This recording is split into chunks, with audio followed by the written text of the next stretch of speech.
All right, welcome back to the Name Redacted podcast, America's most beloved podcast, the most downloaded Red Sox podcast in the world. We got a full house today. Peter's here, Patrick's here, Tyler's here, Jake's here, and we come to you to celebrate today. We're celebrating a Red Sox victory. They got one. I think that was the only thing that we didn't predict. I think Jake had the Red Sox getting swept. I think everyone else had 2 out of 3. Peter, if you were here on the last episode, what would you have said going into that series? I probably would have said the Red Sox get swept. Yeah. I went to the game today and I basically just was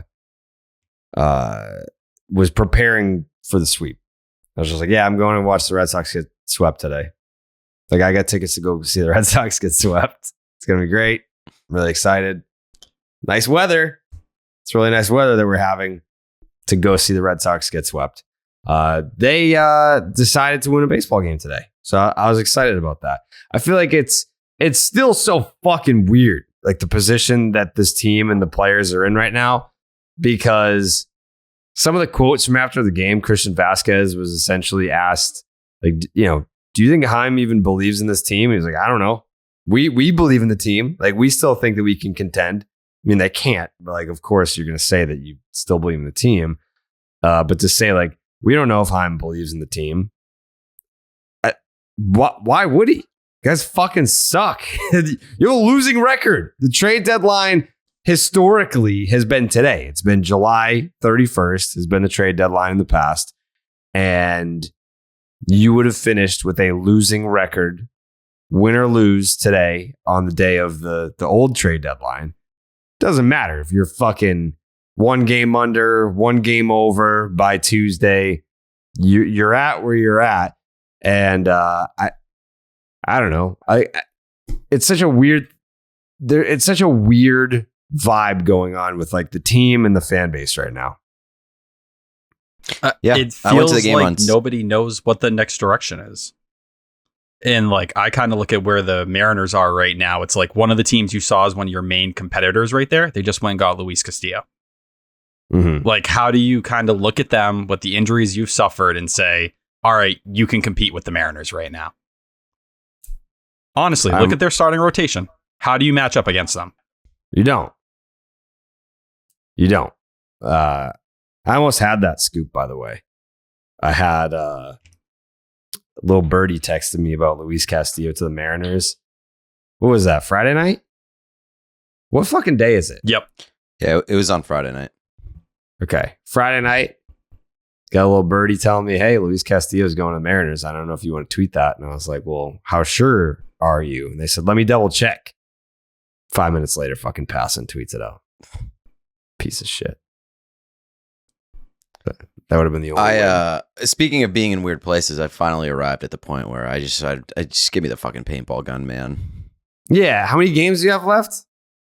So I'm at 10, which is definitely disappointing. Definitely like almost statistically impossible that I reach 30. So like, I will concede that it's definitely not going to happen. But I also did not anticipate the team being in the position that they're in right now with this much season left to go. Like, if things were fucking good and the vibes were high, I'd still maybe leave it on the table. I'd be like, I'll go like to fucking like 4 games a week from this point on in the season. It's just fucking zero chance that I'm going to do that to watch this shitbox team finish out the season. I went on Saturday and it was almost impossible for the vibes to be that low on Saturday. Like, it was a fucking 85-degree day, 4:00 start on a Saturday in July. That is baseball heaven. But you watch a 4-hour game in which they're pretty much not in the game for 3 hours and 55 minutes of it. It's not a fun team. It literally took so much out of me that like I was planning on going out after the game, planning on hitting the town, planning on being a young man out in the city of Boston. I was like, fuck this. I'm going to bed. She literally went home and went to bed. Yeah. You're watching Hunter Renfroe just like kick you in the dick. Yeah, honestly, I'm happy for that guy, man. Like, good for him to twist the knife. Sell high on Hunter Renfroe. He gets to play for a winning team and also shit in Chaim Bloom's mouth this weekend at Fenway. Pretty nice. Got to be a good weekend to be Hunter Renfroe. The thing about Renfroe, though, that I think history forgets is that he disappeared in the playoffs. Was an absolute no-show for the Red Sox in the playoffs, to the point where, you were talking about maybe benching him. He was so bad. Like, he was an automatic. I'm going to guess that Jackie Bradley is going to be a no-show for the Red Sox in the playoffs this year, too. If he were allowed to get there, I mean, he's had some pretty big hits in the postseason. People forget. Jackie Bradley was the one that put the nail in Garrett Cole's coffin in that game 2 of the ALCS at Fenway. He had that bomb. He had the grand slam. He hit the homer off Ozuna with the MVP. Yeah, that's cool, but it doesn't matter how good you are in the playoffs if you don't make it. I think he hit the game tying homer off Kenley Jansen, right, in the World Series after Mitch Mullen hit the 3-run bomb. I mean, Jackie's had some big playoff hits. Yeah, that was not a commentary on how good Jackie Bradley is in the playoffs. It was more of a commentary on it doesn't matter how good you are if you don't make the playoffs. Yeah. Yeah. But I mean, good for Hunter Renfroe. Came back, hit 2 homers in this series. Red Sox lose the series. But Josh Winkowski, of all people, Josh, fuck your team, fuck your feelings, Winkowski. Awarded the first win by a Red Sox pitcher this month. And it is the end of the month. It is the last day of the month. Pat, you ever get a win? No. I don't think your mic's on. No, it is. Remember, I'm doing this stuff off the. Oh, right. I didn't know that you were doing it again. Yeah. Pat L. Yep. It's good. Where are you? You're Where am I? Yeah. Ocean City, Maryland. Ocean City, Maryland. Oh, yeah. Did you mention that this was like a detox week for you? Mm-hmm. Like detox month. Detox month. It's month? 2 weeks. It's 2 weeks. Well, yeah. Well, I got two comments on that. Who goes to Ocean City for a detox? So I vacation very differently than most. When I'm actually going to the beach, like I don't really want to drink all that much. Like maybe I could have like a nice beer while listening to some music on the beach, but that's really it, which I haven't done here. Maybe a blue moon, you fucking idiot. Jake can edit that for me. Blue moon only in the ballpark. Right. But my parents have had a place here for a long time, so I come here just to kind of get away from everyone that I usually drink with. Like no one's down here trying to get me to drink. That makes more sense. Yeah. Mm-hmm. My second comment on that was who fucking goes sober in the middle of August? Well, busy season for my life is the fall, so it's the time to kind of get going again, and all the holidays for the summer's over, so it's a good time to go. And I just got back from Vegas, so the whole little perfect storm for a detox. Do you spend any money in Vegas? Mm-mm. No. Nah, not a dollar. Nah, I didn't. No money. No money spent in Vegas. You were very financially responsible. Good for you. Very financially responsible. Yeah. Mm-hmm. Not easy to do. So, I mean, we're gonna get back to this Red Sox team in a second, but this feels like an appropriate time to bring up your spending in Las Vegas, Pat. Okay. You spent. Not much to talk about. But no, there is. Let me just pull it up so that I have the correct information here, because I don't want to get this wrong. Perfect. Perfect. Yeah, I don't want to just be throwing things out there that aren't factually correct. Ooh, I've got it. $93,792.29. Yeah, but I will say he charged it to the room. So that's like fake money. That's like if you charge something in the room, it's like it doesn't even exist. Mm-hmm. Funny story, actually, about me having to charge it to the room. It's because I had gone previously to a day club that day, and for whatever reason, I couldn't find my ID. So I'm looking everywhere, can't find it. So I call my buddy, go, hey, listen, I have a table at XS tonight. I don't have my ID though. Like, I'm clearly overage, but it's strict there. Obviously, they don't want to let underage people in, so it's a whole thing. So they go, are you staying at the casino? I said yes, and so I had to get casino people to come over and say yes, he's of age to get me in. So that's why the whole thing's on my room and not on a credit card, which obviously my credit card was on the room. But yeah, and then funny enough, my ID, which I missed my flight the next morning because I never set an alarm because I was like, well, I'm not getting it on the flight if I don't have an ID. And it was on my bathroom floor. Right. It's a very responsible weekend from Pat in Vegas. Very responsible. So Pat like goes. Can we go line by line? Yeah. By the way. Yep. I would love to go line by line of this receipt. 2 bottles of Avion. What is this? Crystalino. Crystalino. Yeah, it's tequila. 2 bottles at $1,000 each. So $2,000 for tequila. Yep. 1 bottle of Grey Goose for $795. That is outrageous. You can get that at Cappy's for what? $50?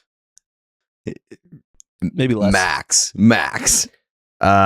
2 Red Bulls. How can you live with yourself? What's a Red Bull split? Yeah, what's a Red Bull split? It's probably, if I remember, I don't drink Red Bull. It was for the table for people, but yeah, I'm sure it was sugar-free and non-sugar-free. Okay, so that was $156 worth of Red Bull. Very reasonable. This is my favorite line. Yeah, same. This is my favorite line of the Pat Light tab.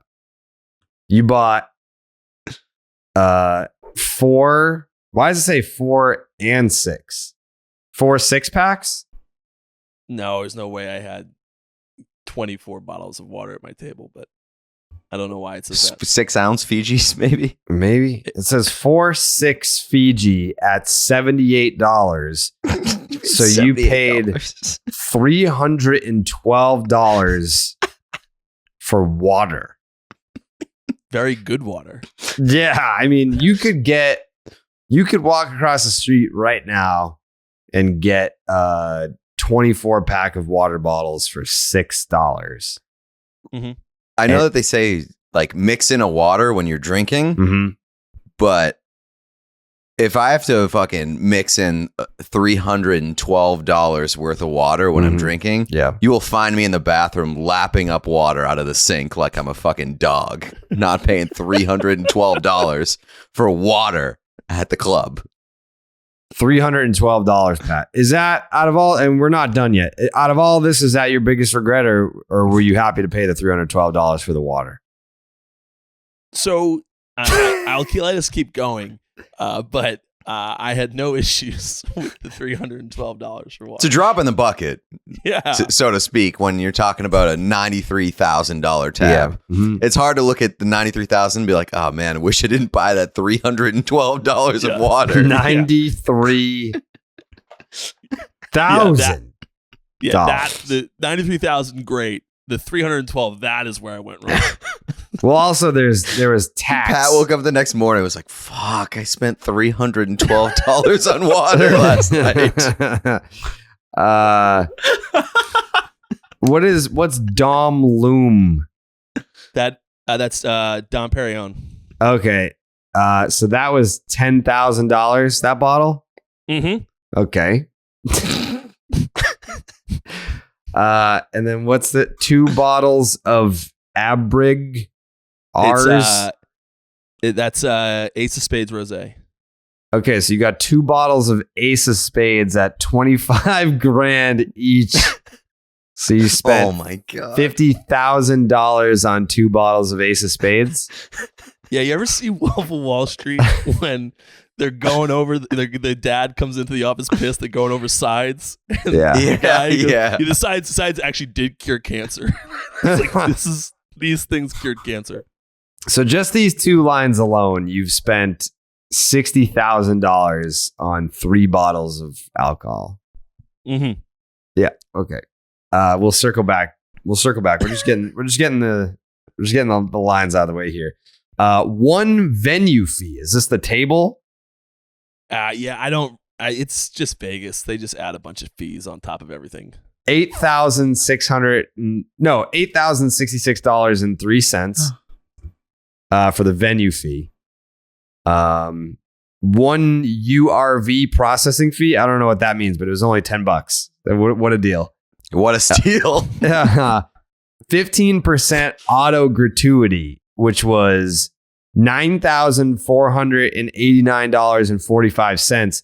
But then on top of that, you still tipped $10,000. So you tipped $19,489.45. Shout out to Pat. Great baller. tipper.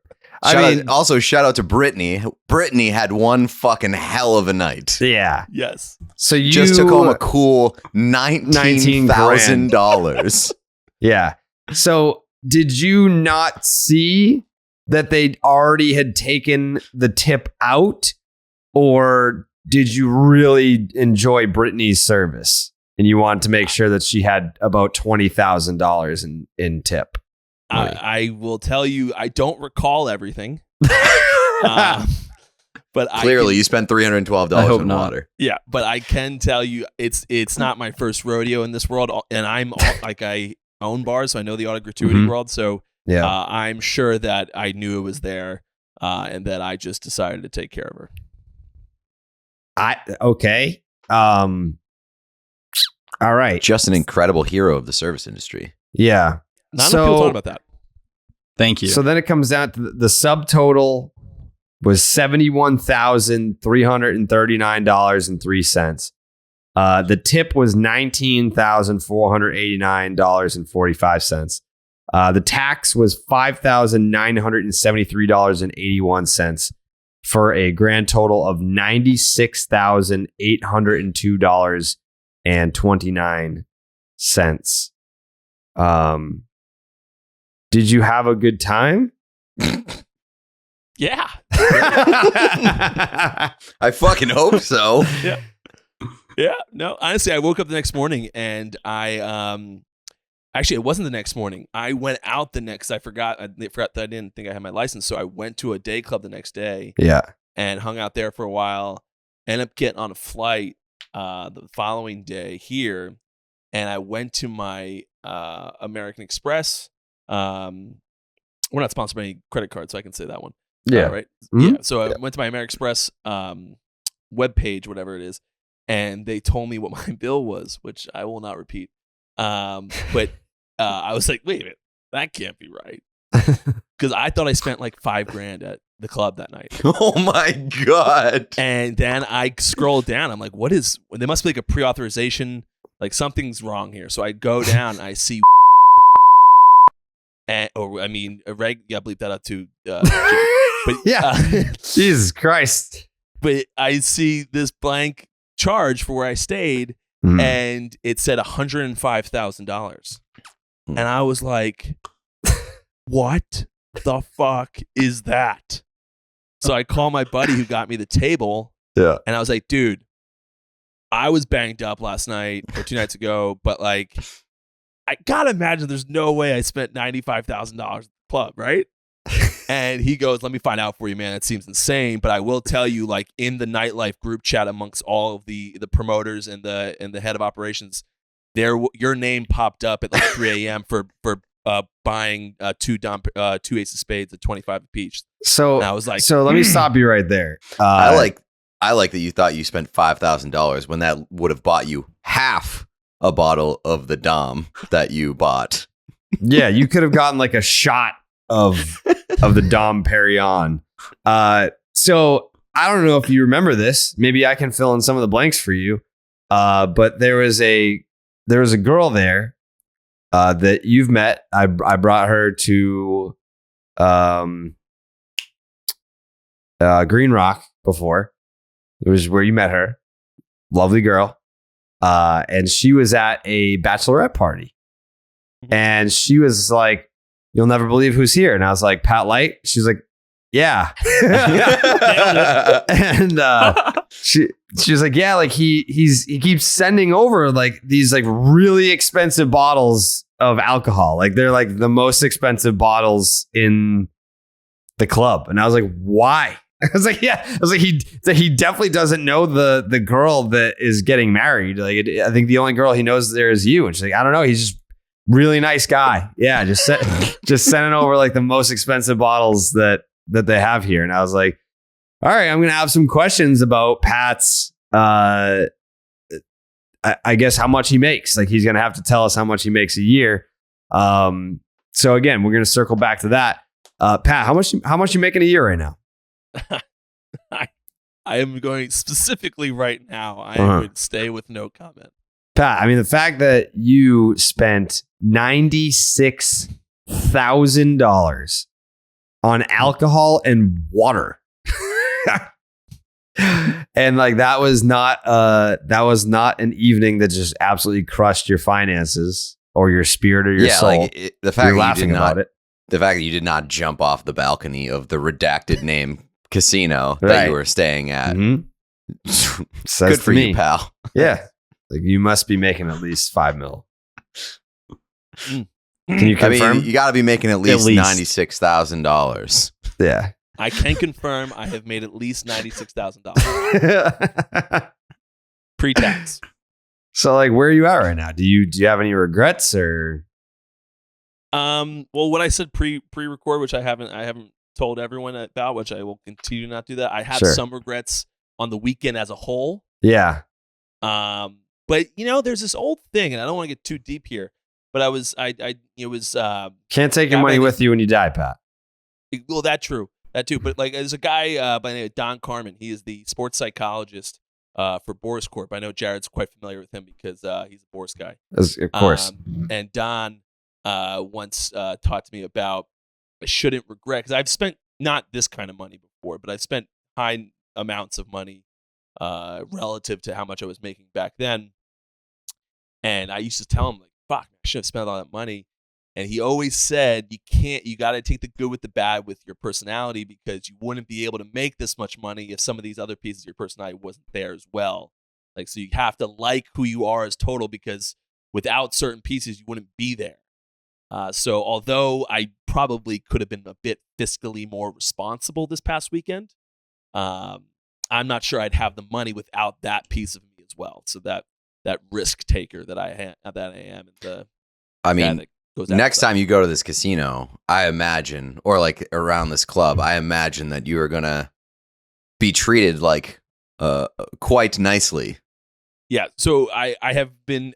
Many people have reached out to me from these places since I left, and all want me. I mean, I've been asked to come back this weekend. I bet you have. I bet Brittany was like, "Hey, were you coming back this weekend?" Yeah, I got a text today saying, "Hey, Pat, fuel up your jet. Kygo's playing this afternoon."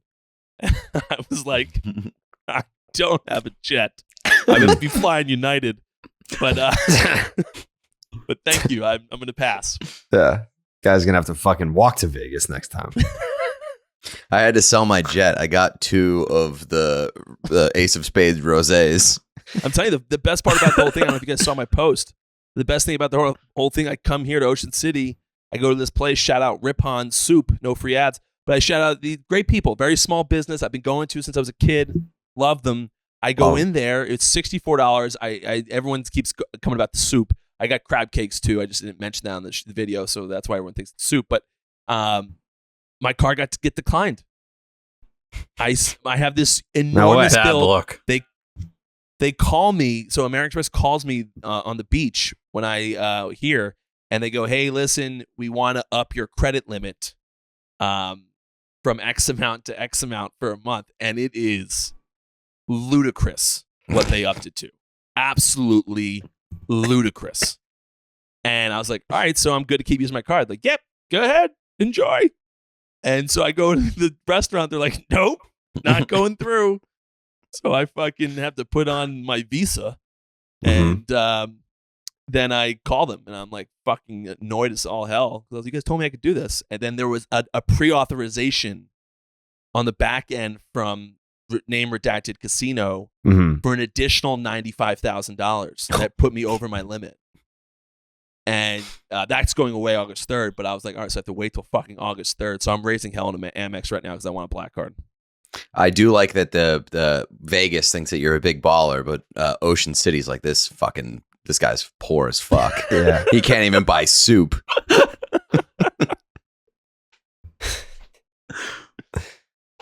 Good times, guys. Wish you guys were there. I wish I was there too. I feel like I would have had a great time. I will say that is one of the few things, Jared. We've been friends now for a number of years. That is probably one of the few things. Although it's not really your scene. No. Vegas Pat is a special human being. He's on a whole nother world. Like if you get me at the right time, which this was like the perfect storm. I had some really good news come in while I'm at the club. Like all this stuff kind of came together at once. If you get one of those nights with me, like it's a whole nother world. I did see that your shirt buttons got divorced through the course of the night. Yes, that happened. I love that. Yeah. Pat half naked at the Vegas club, just sending bottles to complete strangers at $25,000 a pop. Yeah. Yeah. I should honestly call her right now and get her account of what happened. Just be like, so please. A very nice young lady. She's a very nice girl. And they had a bunch of girls there, and I was like, oh my God, happy. So that, to be fair though, that was a different part of the day. That was the day party. Oh. Right. So she will not recount. Although if you look she at my was video very drunk. Although of me, if you see my video of me meeting the chain smokers, the bride is actually right behind me. She's this blonde girl. But other than that, I don't know if they were at the nightclub where I was at.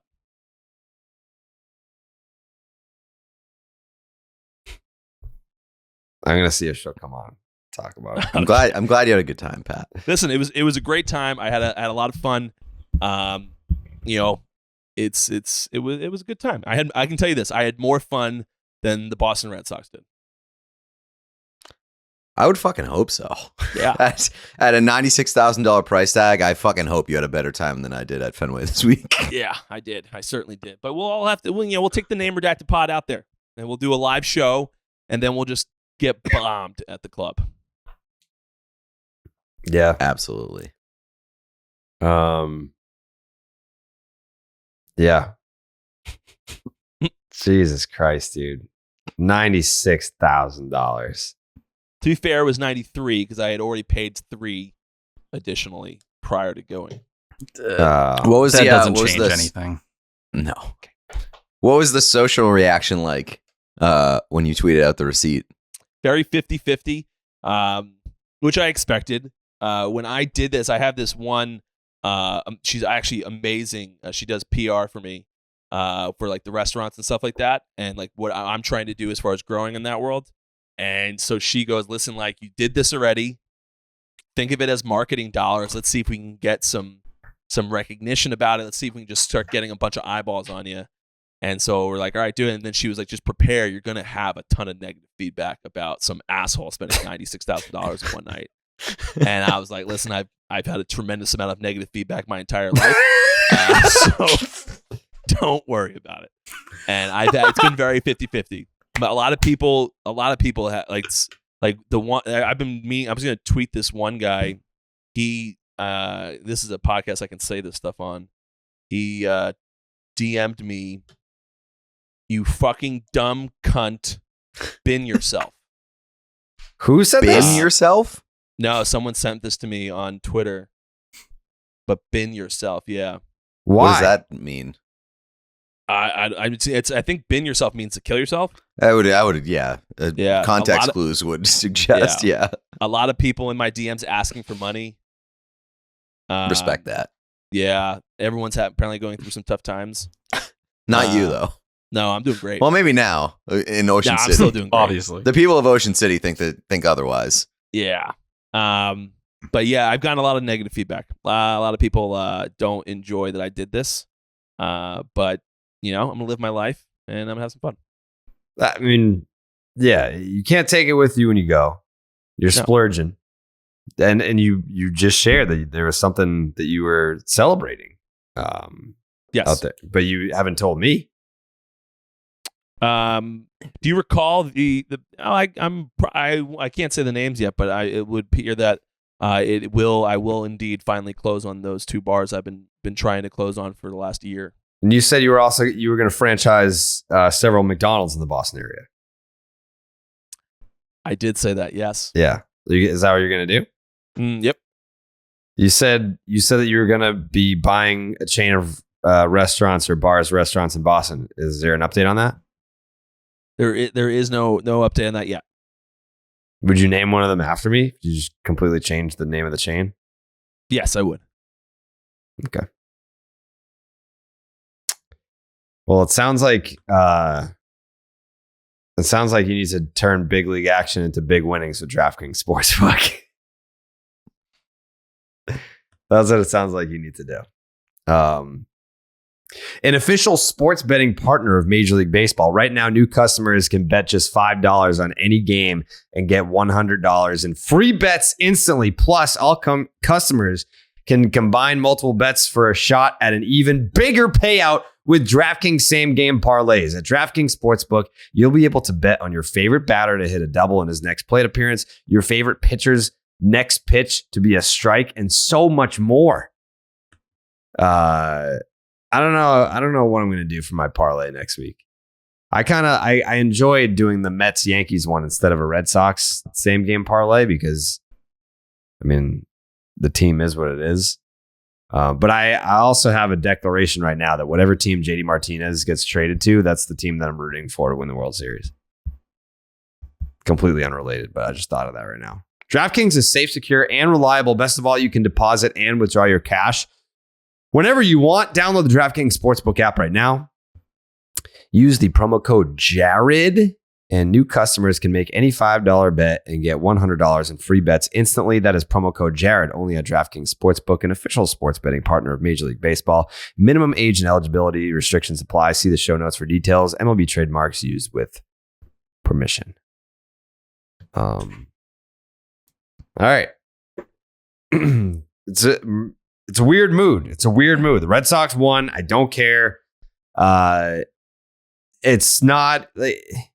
I don't even know why we're pretending like they're not sellers. They are. Like the last episode, right as we were finishing recording, that's when Xander basically blurted out, like, yeah, they told me they're not trading me. And they're not gonna. I guess you can't not trade him. I mean, you can't trade him after he comes out and says that publicly. So we at least know that Xander will still be here. But Tuesday is the deadline. Will JD be here? Probably not. And he's been talking a lot like he's gone. What the fuck's going on with Milliken's internet? Can we get this boy some high-speed internet? Dude, am I delayed? Can you hear me? I feel like I'm on a 10-second delay when I'm talking. Can you hear me? Is anyone You're definitely on a listening delay for sure. Dude, like I hear every time I talk, there's like 10 seconds, and then I hear you guys like, oh, it's like 3 seconds after that part of the conversation ended. Yeah, like there's been 4 times already where like I'm you've listening laughed at to myself funny right and now. it's come like seconds after a joke was made. I don't know what to do here. My man's got that gulag Wi-Fi. This is bad. Like, this is a legit 10-second delay here. I said that 5 seconds ago. I don't know. But since when do you have bad internet? Like, this was never a thing before. Fuck Brockton, Massachusetts.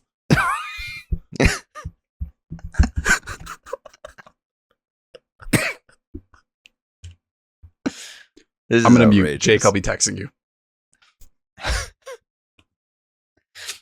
Tyler's going to fucking send in all his comments by mail to be read on the podcast. I might have an assignment for Jake, by the way. It's a big one. I'm down. I can't say it on the air, but I'll text it to you right now and I'll see what your reaction is. Everyone's just texting Jake on the side right now. We can say it after the fact, but right now.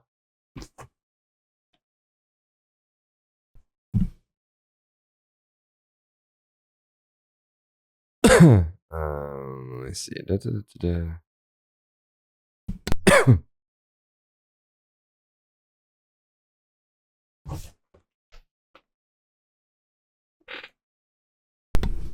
Yeah, I could probably do that.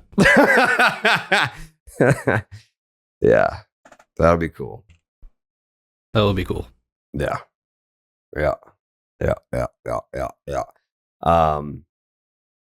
All right. Well, where are we at right now? What's like they're not buying. Like imagine we fucking wake up tomorrow and it's like Red Sox trade. I don't even know like who would they buy? Like who the fuck? Like if they traded for Josh Bell, like what's the point of that? Like it's too late. It's too late. We're looking at the standings right now. And the wild card picture, you are 3.5 out, a negative 17 run differential. You're a game under 500. The Orioles are ahead of you. The White Sox are ahead of you. The Guardians are ahead of you.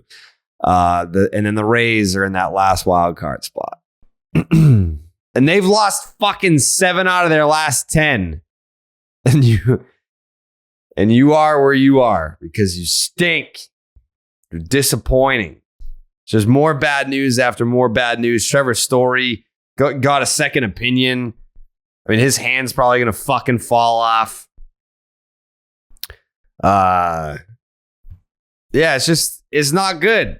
This could have been a fun year. This could have been a team that was similar to last year, not really built to win the division or anything. Like they weren't built to win 100 plus games, but were they built to get to the playoffs? And when they got in, we'll see what happens. Yeah. They had a great June and then July came around and here the fuck we are. A lot of people are turning on Chaim. A lot of people are looking for me to turn on Chaim. I'm not giving Chaim a strong review.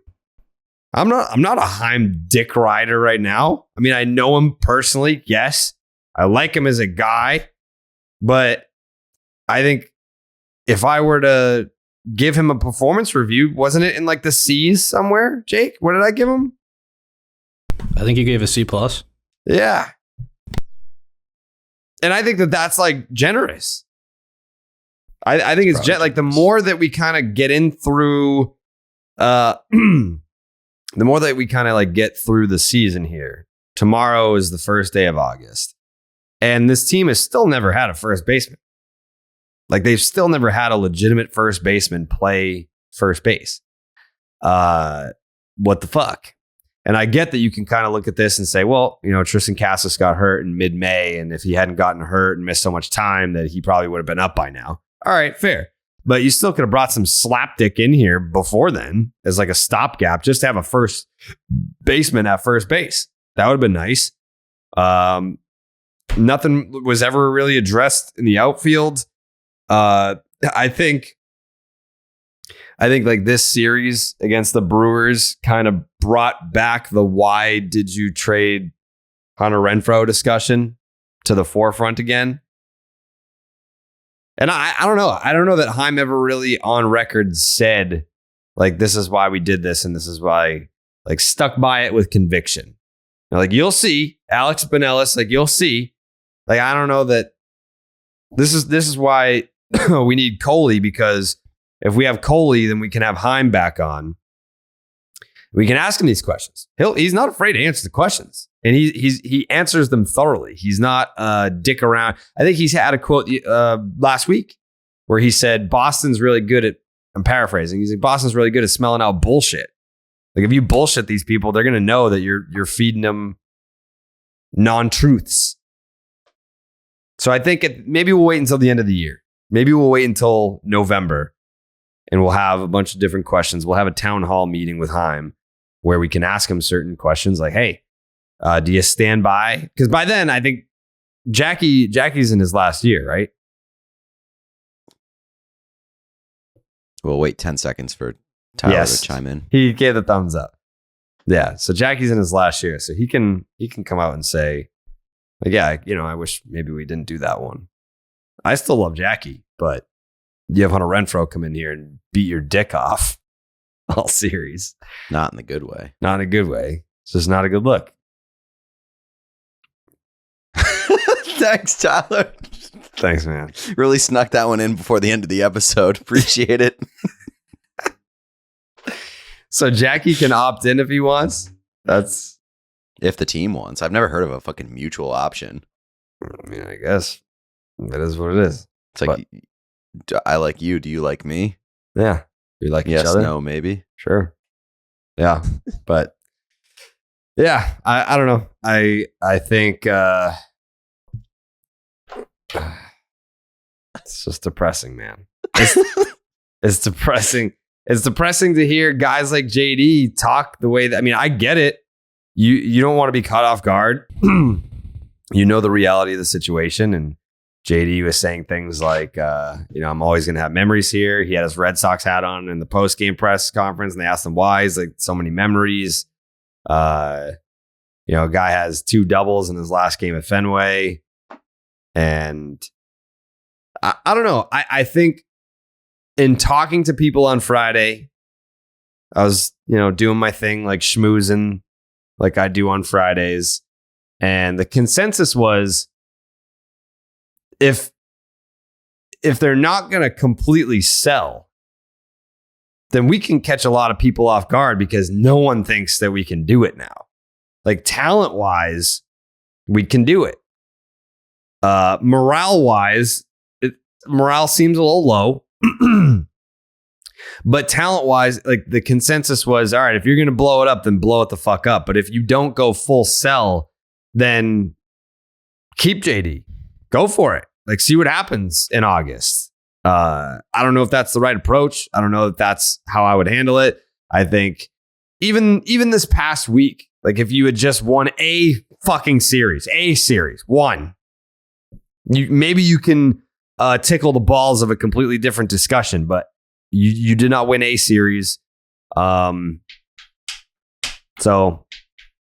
you're at where you're at. I really wish Milliken had internet that worked, and he can react to that in 20 minutes. Patrick, you've been traded by the Red Sox. Around, I mean, at least like that team won a division, so it's not like they were, it wasn't a similar scenario as the team faces right now of selling or not selling. You knew that they were buying. What is deadline day like inside a big league clubhouse? Well, unfortunately, Jared, I can't tell you that because I was in AAA when I got traded. But I guess I want to be positive again.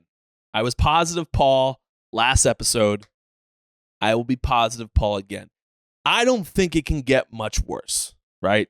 We had one of the worst months of baseball that I can ever recall seeing the Red Sox play in my time watching them. So we still got a lot of talent. I don't know. Like I just saw a tweet literally here while you're talking, Jared, that the Red Sox are obviously shopping JD, but they're asking for too much of return for just a DH, and there's no takers as of right now.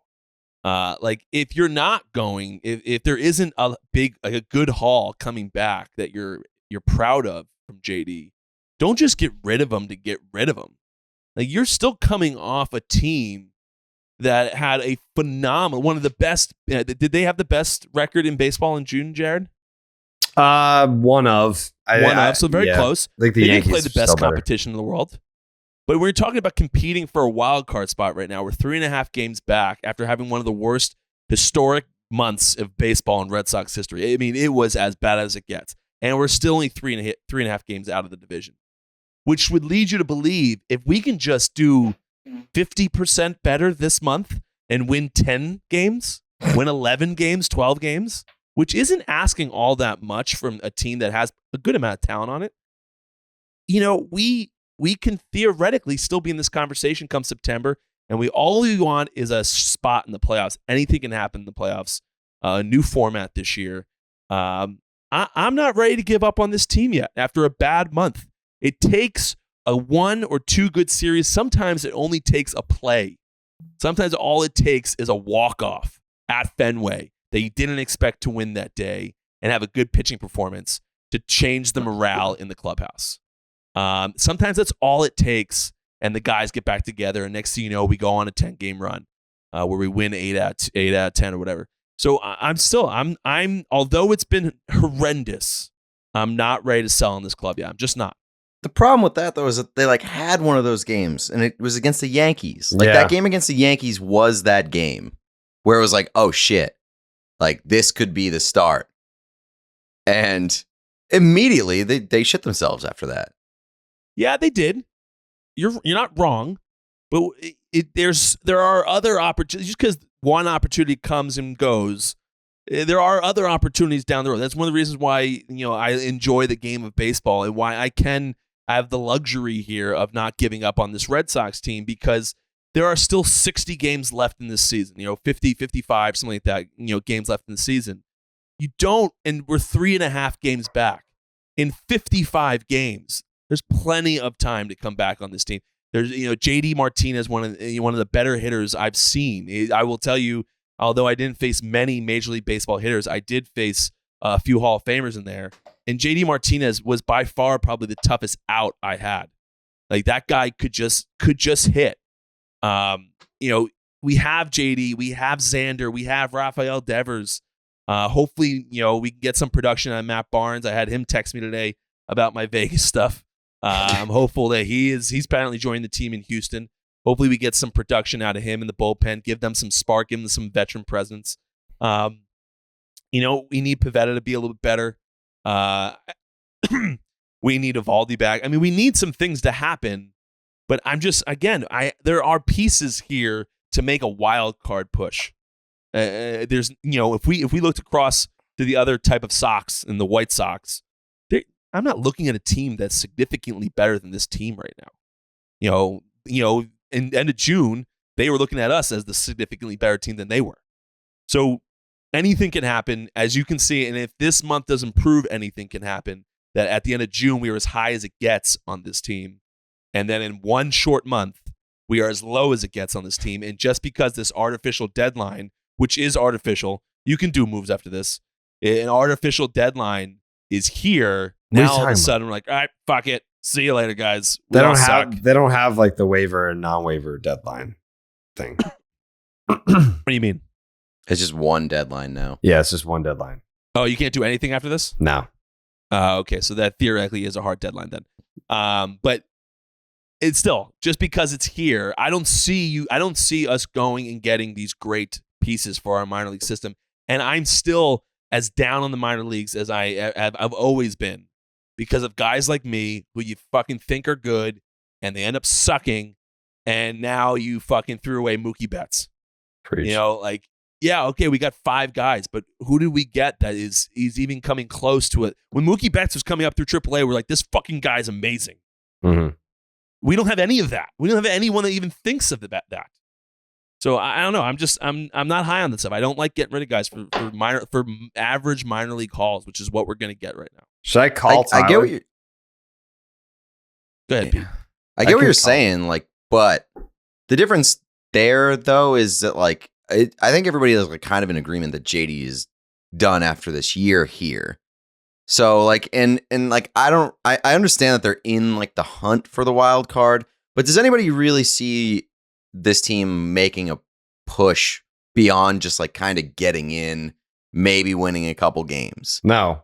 For me, that the answer is no. And you can say that this month was maybe an outlier because they're not as bad as they looked in this month, but grand scheme of things, I would say that the outlier was probably June, because they're not that good either. Mm-hmm.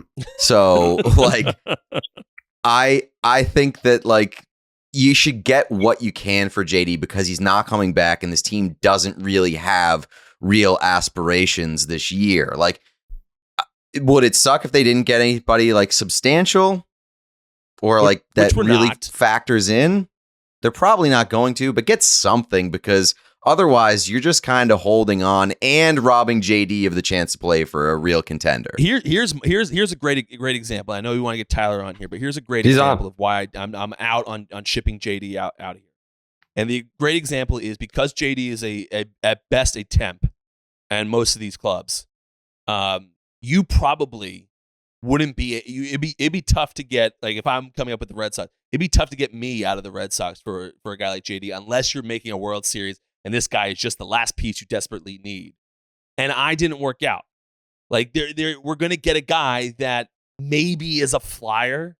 I would personally prefer to have JD in the middle of my lineup and give it a go this year to see if we can have some fireworks at the end of this year than for a middle of the road minor leaguer who may bat seventh for us in the future. But in reality, we're all going to be pissed about having him in a few years anyway. So I'd rather just give it a go, give it a run this year. Go, if we're going to think about signing Josh, is Josh Bell a free agent at the end of the year? He is. If we think about signing Josh, but go get him. Throw some minor leaguers that probably aren't going to work out at him. Have some fun, and let's go sign him in the offseason and make a run at this. Give it a go. It's a few 1-game series, or is it 3-game series in the new playoff format for the wild cards? Best of 3. Best of 3. We can win a best of 3 against the freaking White Sox. I agree with you. We can do that. Agree. There's one team right now, guys, that I think that we have no fucking chance of winning in the series. Probably not. And it's the team in the Bronx. But if you put this rivalry on the line, they've played much better against the Yankees than they've played against the fucking Blue Jays. Yeah, but I don't really care how we're playing against specific teams. I just think we are good enough to beat pretty much any team. We are every other team, or I think we're fairly deep enough to beat these other teams. The Bronx are a little bit different. When I went and watched them in New York, it was a nightmare watching this team. Like, I finally felt like I had a breathing room, and then next thing you know, I'm worrying about mustache Matt Carpenter in the 7-hole hitting nukes. Like, that team was overwhelming, in my opinion. I don't feel overwhelmed when we played Toronto. I just feel like we're not playing well. I don't know. That's my take. I think we have a chance. And again, you put our rivalry on the line in the ALCS against the Yankees. Yeah. And I think we have a chance against any other team in the American League. Mm.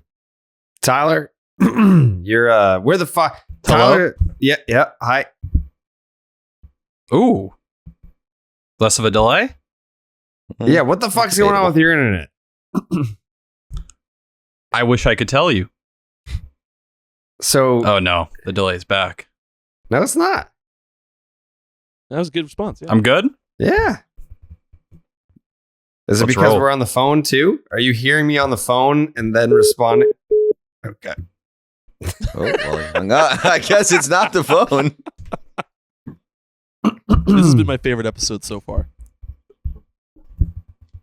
It's been great. Hello, everyone. Jake just absolutely sweating bullets in the corner, thinking about all the work that he's going to have to do after this episode. It's going to be a tough edit. It's going to be a tough edit. I'm sorry, Jake. Anyways, so Tyler, now that you can hear us, well, where are you at on all this? Like with the JD Martinez comments, and I mean, you've lost another series. I know you won the last one, and it's great and all, but they lost another series. The deadline's on Tuesday. This is the last show before the deadline. What type of team are we going to be walking into after all this?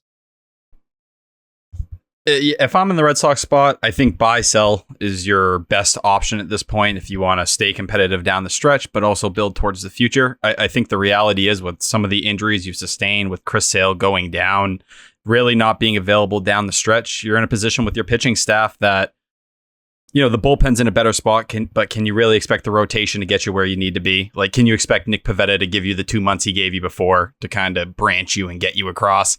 Probably not at this point. Nate Eovaldi has not looked great since he returned either, and that's pretty concerning on my end as well. And I think where JD Martinez is as well. You know, the guy has been a below league average hitter for about 2 months now. I think where the Red Sox are, this ultimately just isn't your year.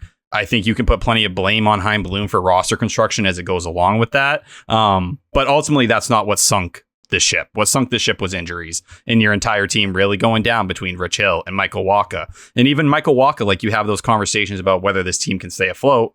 Well, Michael Wacha is not going to be a sub-3 ERA pitcher moving forward. That's just the reality of it. All the metrics have him a lot closer to 4. He's a back-end guy. Now, am I telling you the Red Sox can't be somewhat competitive? No. I think when you're looking at the third wild card and everything going on there, it's not going to take 88, 89 wins to get in. You have to be better than 500 and you'll be in the conversation.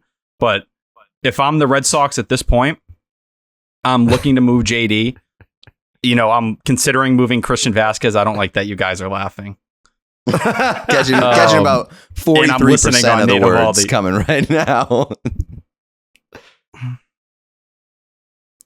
Buy, sell, JD Martinez, Christian Vasquez package. I'm talking to the Mets. Tweet through it, man. Tweet through it. This is bad. Child, just keep it within 5-word increments. You might be all right. Yeah. I'm sorry I failed you.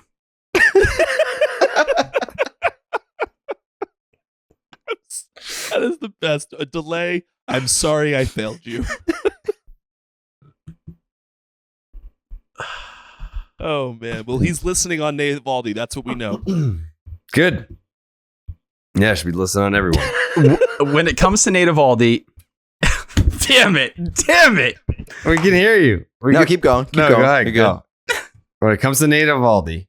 If you look at yes, when it comes to Nate Eovaldi, if you look at the package that came back for Luis Castillo, obviously Castillo has a year plus of control. Mm-hmm. We get it. But Nate Eovaldi, out of all the rentals, he's probably the pitcher you can look at and say, all right, if you need someone to start a postseason game, like Dave Dombrowski's out here saying, maybe he looks for a reunion with Nate Eovaldi. It's obvious it's a seller's market again.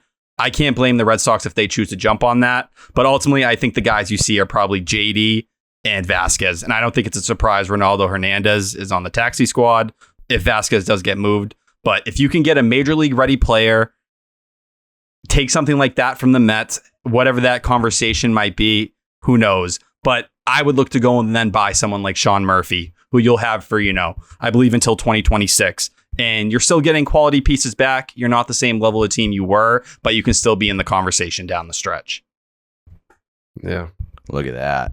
Hell yeah. We got all of that. I just don't have, Woohoo. the same optimism.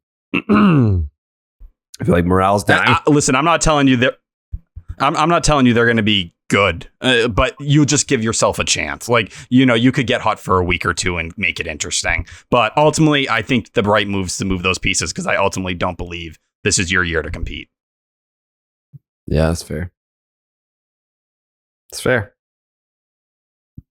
And I think you need answers for the, next couple of years. Because if you don't have those answers, then this offseason is just going to be even harder on you when you have to pay Bogarts and you have to pay Devers. That's why I don't even want to talk about it because I don't think that they have the answers. That's the thing. Like, I feel like anytime you start a conversation about what the Red Sox should or shouldn't do at this particular trade deadline, that then carries over to a conversation about what they're going to do in the offseason, which can then carry over into a conversation about like what the next 2, 3, 4 years look like. And I mean, it's hard not to, when you talk about this trade deadline and the decisions that they may or may not make, the decisions that they're most likely to make, have that sort of spill over into a long view conversation. And I don't think that there's a lot of clarity as it pertains to the long-term view of this team and the direction that they're heading in. So, and I think that's the biggest flaw with Chaim Bloom and the Red Sox right now. So if you can go about it in that way and go get some answers for you, if it's a Mark Vientos from the Mets who's in AAA, 22 slashing 263, 345, 519, 864, 19 Jackson 74 games. It's similar to a Bobby Delbeck profile, but I'd call him a high-end Bobby Delbeck. That's one answer. Okay, Will he end up being a third baseman? Who knows? Rafael Devers should be sticking here, but you have that conversation. If, could he play first? Could he play a corner outfield spot? And you go from there. You grab him and someone like Sean Murphy. At least you're getting some position players to fill these holes in the coming years. And that's just, they need answers on those front. And I'd rather they start to solve that problem now and Chaim Bloom show me a direction than sit here in this awkward in-between spot and do neither. And you really have nothing but qualifying offers by the end of the year.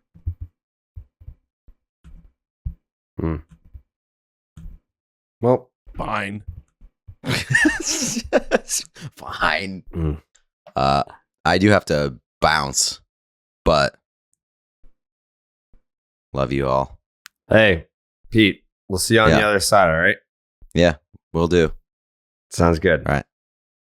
Hope that internet holds up, Tyler. Love you. It won't. Love you.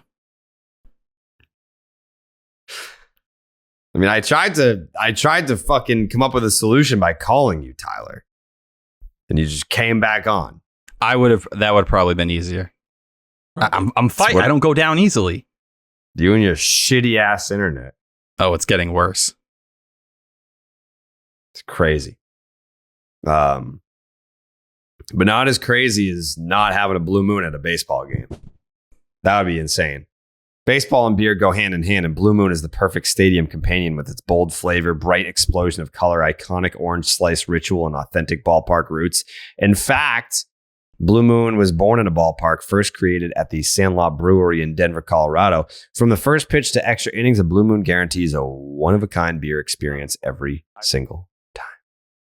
Had some Blue Moons today. Went to the game with my dad. Sat in Section 10. Sat in Section 10 today with my dad, which is where my season tickets are. A lot of Brewers fans. I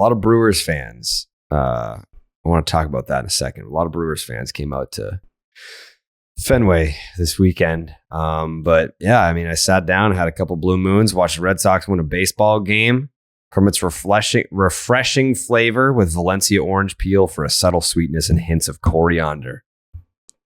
Blue Moon Belgian White is one-of-a-kind beer that's made brighter. It's carefully crafted and full-flavored with refreshing notes and a smooth, creamy finish. Why strike out with the same old beer when you can get something that's one-of-a-kind? Best served with a signature orange garnish to showcase its beautiful hazy color. A beer this good only comes around once in a blue moon, but you can enjoy it all season long. Break out of your same old beer slump with Blue Moon Belgian White. It's one-of-a-kind every time. Get Blue Moon Belgian White delivered by visiting get.bluemoonbeer.com/Jared. To see your delivery options, that is get.bluemoonbeer.com/Jared. Blue Moon, made brighter. Celebrate responsibly. Blue Moon Brewing Company, Golden, Colorado. Pat, you watch any of the games? Yeah. Anything stand out to you at all? No, it just doesn't feel like a cohesive group to me. Like, I know they are good friends. It seems like they just don't seem to be on the same page. Like, I don't want to make people to think that I think they're behind the scenes not liking each other. I know that's true a little bit. Yeah. You saying they don't like each other? Yeah, I know that, like, behind the scenes there's I think that there's like some irritation with certain people. Yeah. Okay. Are you referring to Chaim Bloom or are you referring to players on the team?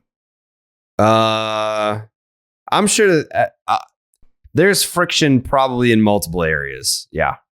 I mean, anytime you go through a month of baseball the way you just did, there's bound to be friction. Mm-hmm. But again, it just doesn't feel like there's nothing that I look at and say, oh, wow, like if they could just do this. Like, to me, it seems like everything is going wrong in a lot of places, all at different times. They just don't seem to be, like I said, like on the same page in a cohesive group playing a good brand of baseball that we saw in June. And a lot of times that goes down to, I hate to say it, but it goes down to looking at the media.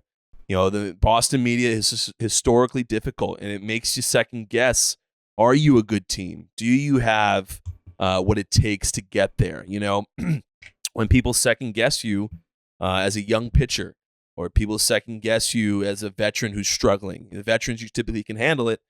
young guys when they're going up and down in statistics and doing well, then not doing so well. Those young guys a lot of times need like a cohesive backing to make sure they get through those tough times and come out the other side and make those tough times very short lived. And we're just not seeing that, which makes me more skeptical on this club because it just doesn't. This drought has gone too long. A really good team. I see a lot of talent. That's why I haven't given up on them. But a really good club like this Yankee team, they got no hit for how many innings consecutively in the beginning of July. I mean, with the Astros. I think it's like 17 consecutive innings, and then next thing you know, they win the second no hitter. They score like 3 runs in the last 2 innings, and they win the game. Mm-hmm. Like that is the trademark of a great team. And that's the really one negative thing that I'm seeing here is it doesn't seem to be that guy or that group of people that is bringing this club out the other end of this absolutely abysmal run they've been on. And they if they're going to compete at any type of level, they need that, and they need to do that. And like I've seen some people come for like Xander Bogaerts' leadership. It feels like the last couple of weeks and saying like, Xander's a leader. You want to give him this money, whatever it may be. Like what's happening right now? Like who's turning this team around? I think the reality of it is when you see guys like Jarren Duran not chasing after balls, getting picked off first.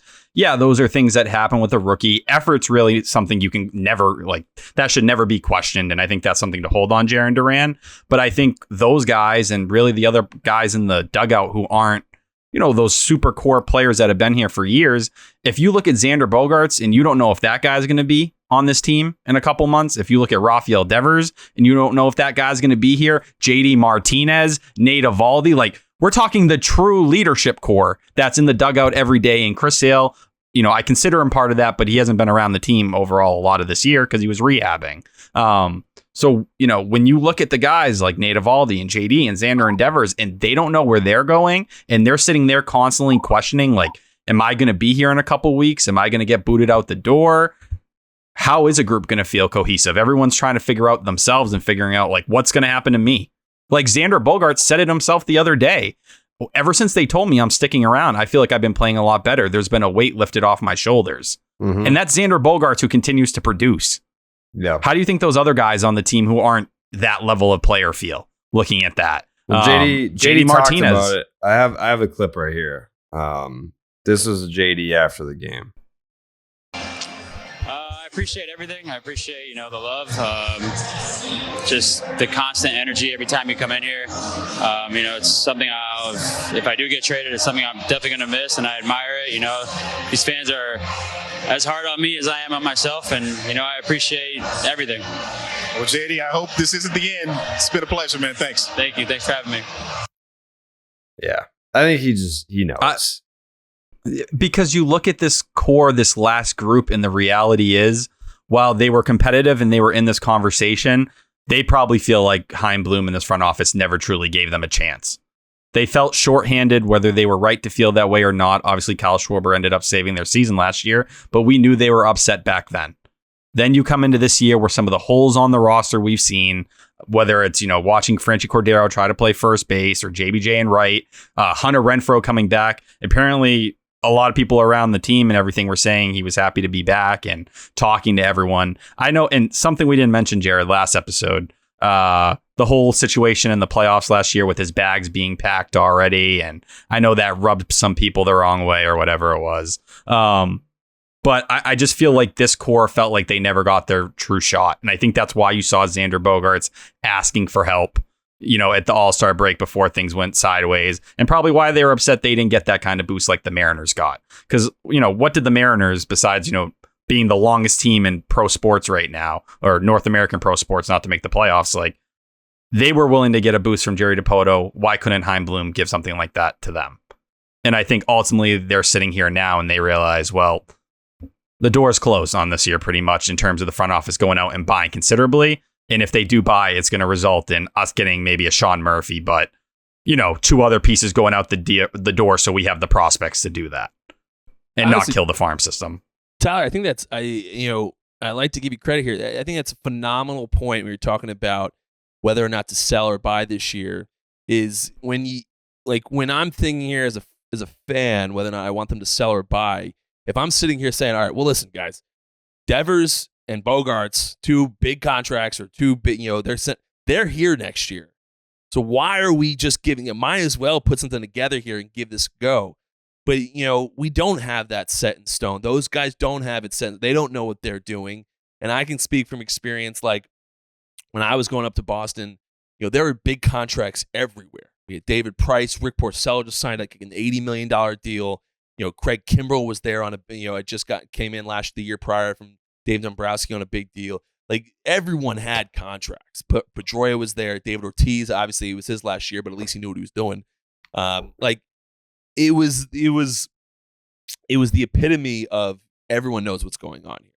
And in this case, in the beginning of this month when you started to skid, you may want to blame the guys like Xander Bogaerts, the leadership in the clubhouse, but in reality, I think you're right. You want to go after this front office and say, hey, listen, it was your job to make a move, whether it's give Xander a big deal, whether it's go get a piece now to re-energize this club to go get out of this skid and come out so it doesn't last a month, the last 2 weeks or last a week and a half. I'm more inclined after hearing that. I think you're right. I think I'd want to blame more the front office to give them that boost rather than have to look at the senior leadership in the clubhouse. Yeah, and that's where Jared, like I heard right before I cut out there, I think you gave Jared or Chaim a C+ for his tenure here, and I'd put him in similar. I thought last year was an A, and I think this year is like D-ish. Just overall for the roster construction. Whether you want to talk about the bullpen, listen, you lost Chris Sale, and they didn't do anything to help you. They said, all right, you guys can wait till the deadline. Or you can wait till he gets back, I should say. Well, they waited, and they were able to tread water, but it put them in a hole in April where they had to take, Garrett Whitlock and Tanner Houck, 2 of the guys they planned to be in the bullpen. One went in the rotation, they flipped back and forth, and they were always short an arm out there, and it just made it worse. It just feels, I can't blame the players for being somewhat frustrated with the front office this year, because it just never felt like they were truly in on this team.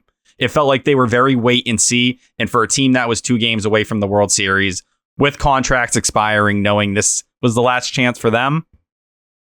Come on. There's no surprise to me that we're getting the reports now that there's frustration within the Red Sox organization with the front office and just them being passive at this point. I mean, think about it for like the last 4 fucking years.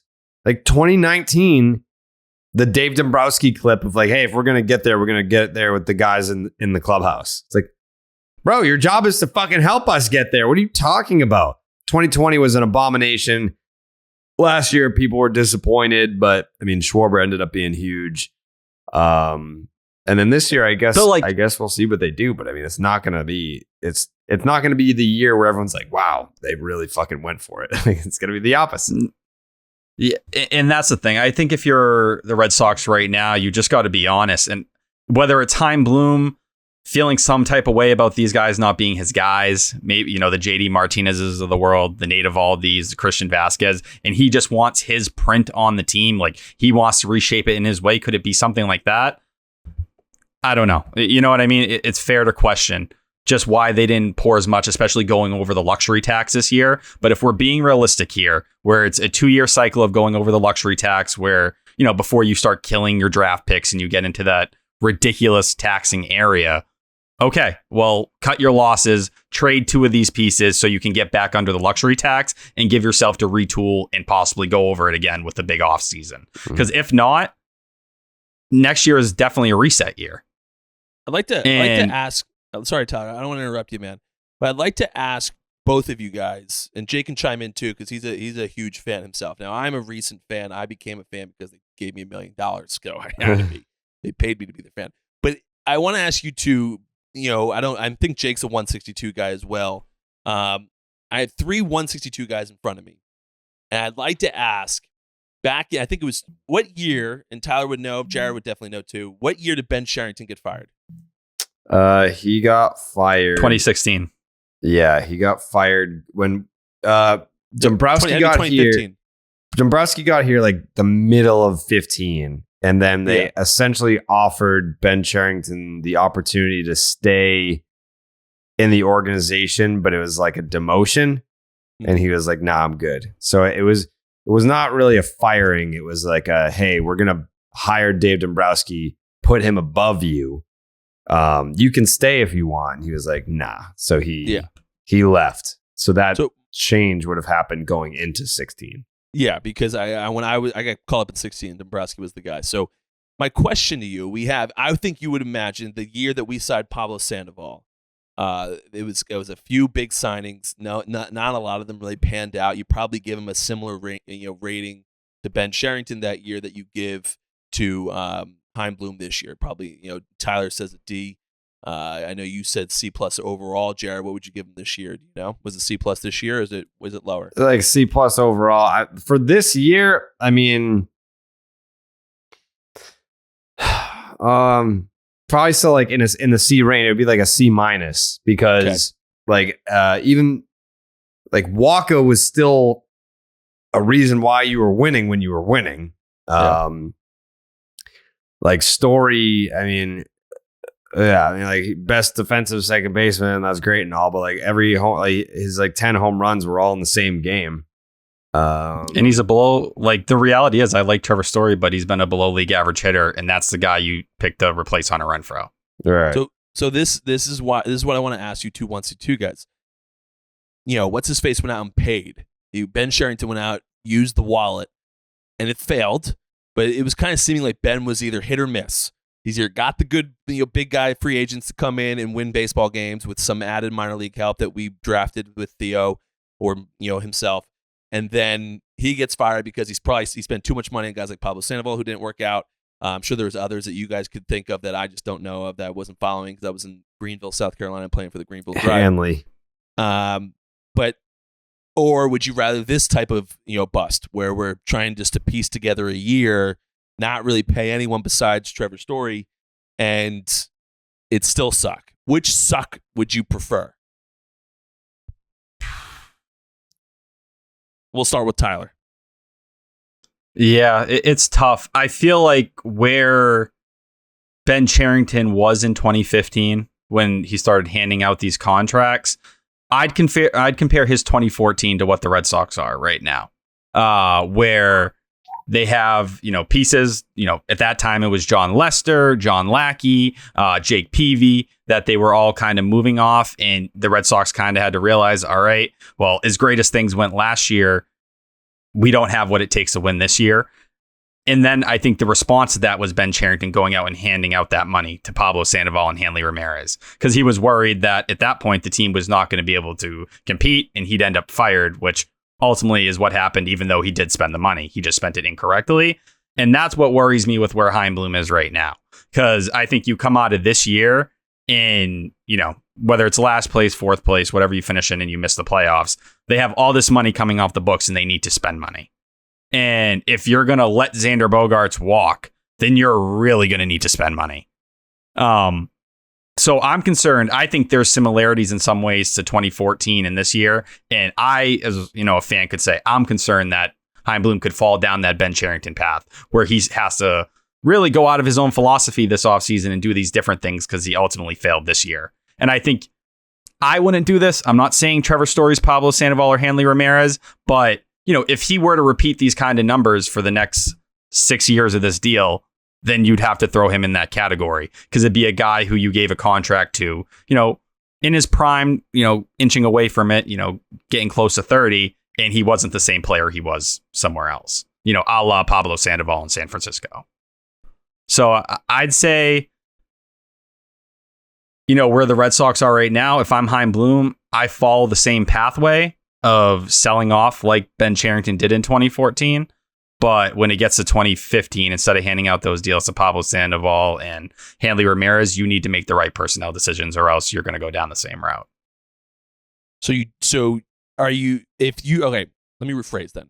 Because it's obviously not the perfect comparison because you know way more about this club historically than I do. But would you rather see a GM fail spending or fail trying to build the minor leagues?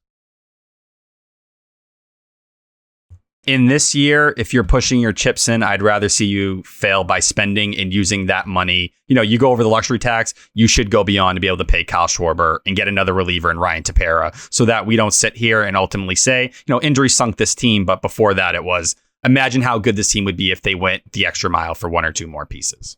Got it. Jared? I would still rather fail spending, but to do it wisely. Of course.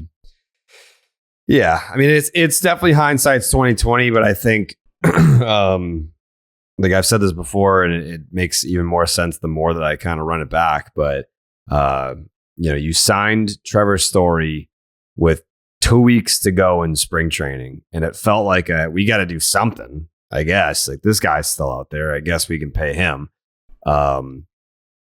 If the Red Sox had just signed Jose Iglesias in November, people were coming off of like what he meant to that team in September to down the stretch to get into the playoffs.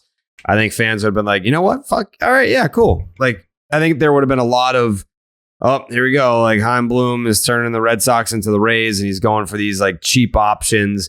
But the fact of the matter is that Jose Iglesias was a big reason why the Red Sox got to the playoffs last year. The guys in the clubhouse loved him. The fans loved him here. And he's statistically having a better season than Trevor Story is. And you could have taken the money that you spent on Trevor Story. And I don't want to call it a panic move, but it was definitely a somewhat of a desperation move. Feels more like it, where it was like, we traded Hunter Renfroe. We got back Jackie Bradley Jr. for him. And at the time, it felt like Jackie Bradley Jr. was going to be not an everyday player. And he's since had to become that because Kike goes down and you didn't replace Renfroe. I mean, you tried to replace his bat with Trevor Story. That didn't work out. Defensive positioning wise, you didn't replace him. I guess you just had Jackie, and the Kike injury hurt you a lot because now Jackie's going to play more than maybe you intended him to play at the start of the season. And you have, let's say you do sign Iglesias to a, whatever it is, 1 year, $5 to $8 million, not breaking the bank for him. Then you But let's be real. Even when it came to Jose Iglesias, what if I just told you it was Christian Arroyo? Either or. I mean, I said that too. He was really good in the playoffs for you. He held the position down. Obviously defensively he's fine, but overall just solid at second base. Yeah. I don't have an issue with Trevor Story in a vacuum. No, it's the other moves that came around Pat's it. Point about if spending wisely. And my point was more, you could have sold the fan base on Jose Iglesias in November. If you sign Jose Iglesias in February, it feels like you were searching around for options, couldn't think of any better ones, and then you landed on Jose Iglesias. If you snap them up in November, then you're like, you know what, we like what we saw. It gives off the vibe of we have a plan, we have a direction, we have a philosophy, and we snapped them up. And with the money that you spent on Trevor Story, you could have then picked up your phone and made a single phone call, just one, to Kevin Gausman. And that would have fit a real need for you this year. I think it would have made a big difference for you this year, not only for what he could have done to help this team, but you're also taking him off the team that he ultimately would sign with. That would be the Toronto Blue Jays. And I mean, it feels like Gausman has pitched 5 or 6 times against the Red Sox this year and throttled you every single one of those times. So yeah, that would have been a big, swing for the Red Sox and the division and the wild card race. And to Pat's point about, you want to spend wisely. I think that if you had the 150 to spend, you spent it in that way. There you go. I just want to be the Boston Red Sox again. I don't feel like I'm asking for a lot. Like it just, I get bringing Chaim Bloom in and doing what he does. Like I theoretically wouldn't have been against us trying to bring back Ben Sherrington because I absolutely love the man. But like, I just want to be the fucking Boston Red Sox. Like I don't want to be. I want to have the damn lineup that has Anthony Rizzo, Aaron Judge, all these guys in it. Like, obviously, Judge came up through the system with them, but like, it just feels like we're not the Red Sox anymore. It feels like we're scraping by team. And I know it's only 1 year, but even last year, I feel like we overperformed last year. I didn't expect them to do what they did last year, but they ended up doing it, and good for them, they did. But I just don't like. when Ben Sherrington, even as a player, when Ben Sherrington brought in Pablo Sandoval, he brought in Hanley Ramirez, I was fucking excited. As a player, I was about to go to spring training, see these fucking guys. I remember going to big league camp and Pablo Sandoval wanting to talk shit to me because I was getting absolutely trounced by Xander Bogaerts in FIFA. And the only way he could talk shit to me, he had to run over to my locker and see what my nameplate said, what my name was, and then came back to yell at me. But it was exciting. As a player, I was excited. As a fan, I gotta imagine their excitement is much higher when we're doing that type of stuff. It just feels like we're like just throwing stuff together at the wall and hoping it sticks, and then we have a few injury bugs and we're fucked. It just doesn't feel like the Boston Red Sox of old, and it kind of frustrates me.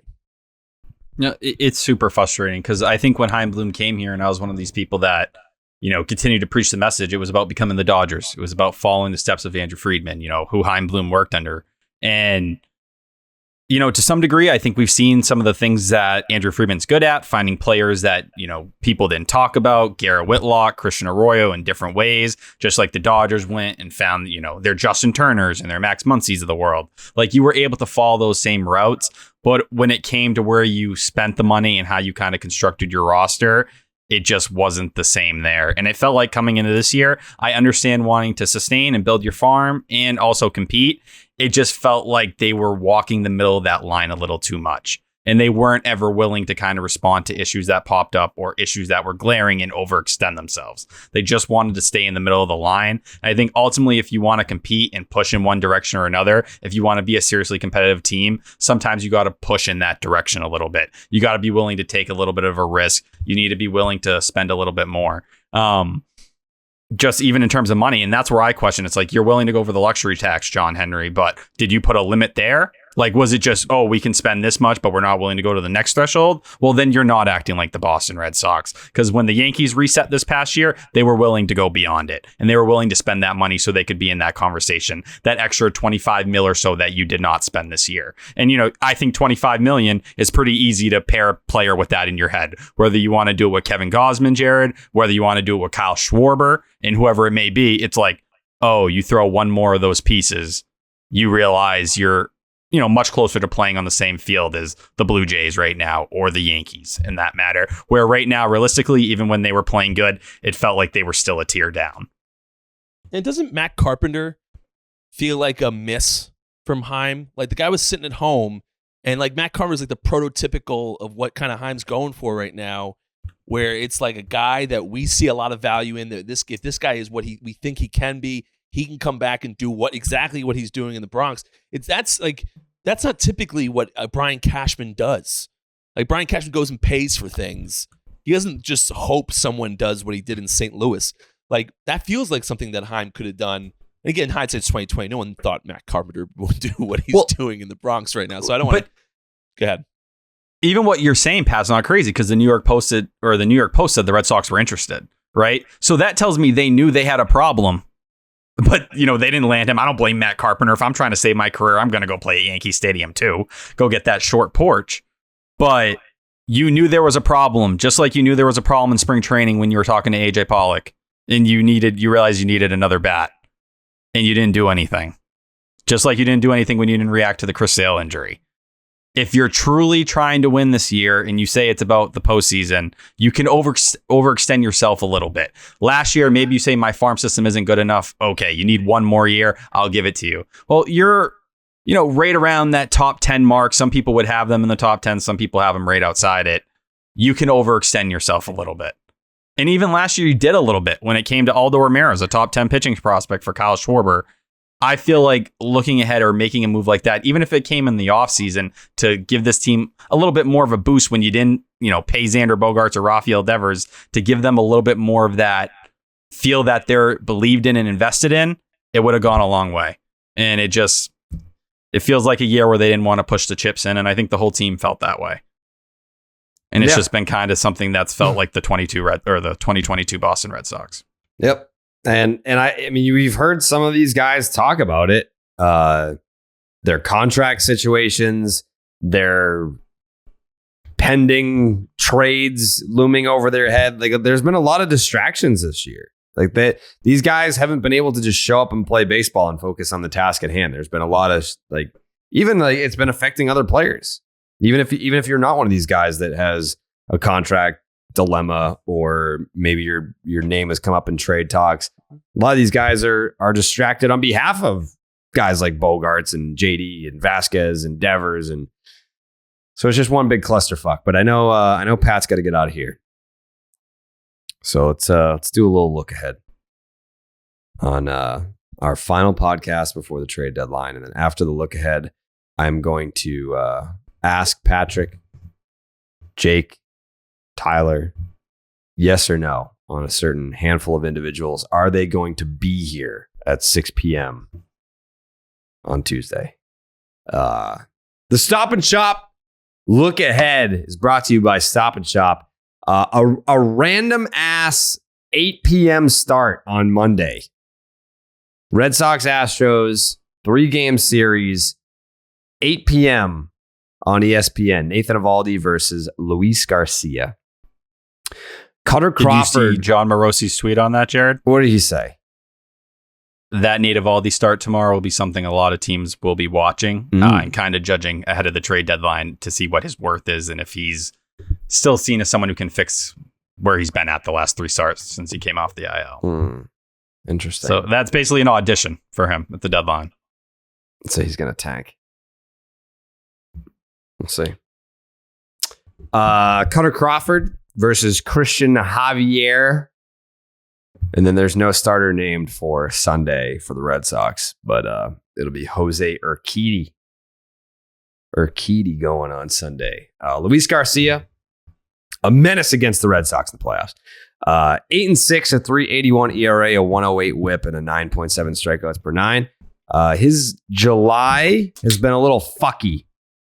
4 starts, 4.70 ERA, 4.34 FIP, 6.58 OPS allowed, which is weird because the ERA is almost 5.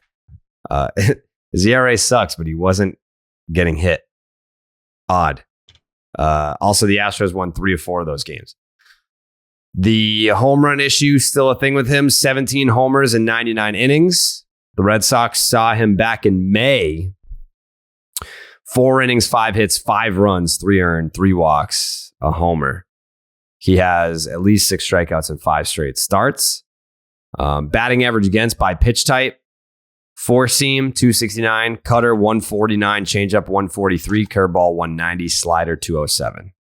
It's pretty good. His 4-seam sucks. 19 extra base hits, including 10 home runs off the 4-seam. His cutter, 43% whiff rate. He throws his slider only to righties and gets a 50% whiff rate on that pitch. The Astros are 12-6 when he starts. Red Sox hitters, 243, a 310 on base, 405 slug. That's a 715 OPS. The only home run that he's allowed against the Red Sox belongs to Xander Bogaerts, who will be here Tuesday because he was told that. Christian Javier, 6-6, a 326, a 106 whip, 12.3 strikeouts per 9. He loves punching out bitches. Had a start against the Angels on July 13th where he only got 11 outs. 10 of them were strikeouts. He also had 14 strikeouts against the Angels on July 1st. So it could just be that the Angels suck. I don't know. He throws his 4-seam and slider 86% of the time. They have a 185 and 156 batting average against, respectively. Both pitches are actually underperforming and have lower expected batting averages. The Astros are 9-10 when he pitches, but only 1-3 in his last 4. Red Sox hitters, 217. But a 357 on base, that makes no fucking sense. JD, 2 for 4, couple dubs. Verdugo, no hits, but 2 walks. Jose Urquidy, 9-4 with a 386 ERA, a 121 whip, a 6.7 strikeouts per 9. Urquidy has allowed 3 earned runs or less in 8 straight starts. Over that span, a 260 ERA, a 522 OPS. Little bit of a homer issue. Fine. 17 homers and 107 innings pitched. 12 of the 17 home runs that he's allowed have come off his 4-seam fastball. Red Sox hit him hard in that series back in May 17th. 5 innings, 12 hits, 4 earned runs, only 1 strikeout. 2 homers allowed and still somehow got the win in that baseball game. The Astros 13-6 when he pitches, 4-1 over his last 5. Red Sox hitters 319, a 333 on base, a 575 slug. That's a 908 OPS, 6 doubles, 2 homers. 10 Red Sox hitters have faced Urquidy. 6 of them have an OPS over 1,000. Interesting. That's great and all, but I mean, by that's Wednesday. So how many of those guys between injuries and the trade deadline will still be here? Prediction time. Jake, what do you got? We should sweep them, no problem. Yeah, I think so too. That never gets old. I guess you're not going sweep here then, Patrick? No. Why not? Like I said, I'm really on Tyler's train right now that something needs to get done from up top in order to spark this club. And I don't envision that happening right now. So if I'm gonna make a prediction right now, I'm gonna be optimistic and say we take 1.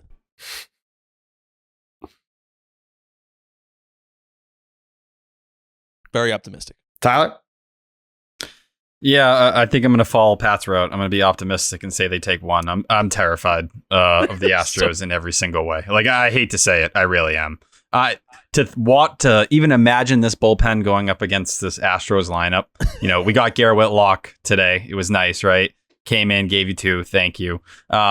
He's going to be shut down for a couple days now, right? Tanner Houck hasn't pitched much, so you'll have him. And Schreiber worked today. Shouldn't have had to work, but of course, 2022 Red Sox, no reliever that isn't one of your best relievers can finish a game off. It's one of the most infuriating things. And I think there's going to be trades during this series that, you know, shake things up. Obviously, you got some pieces coming back with Rich Hill and, you know, Matt Barnes in the coming days, which give you a little bit of a boost. But yeah, I think you're going to see some pieces moved. I think you're going to see the gap between the Red Sox and the Astros, and it's going to be another series where we're just coming in here on Sunday and we're, you know, or what's today? Sunday. We're coming in here on Wednesday and we're not feeling good. But I think there'll be pieces coming back that at least make us energetic and something to look forward to over the next 2 months instead of what we've had. Jared? You know,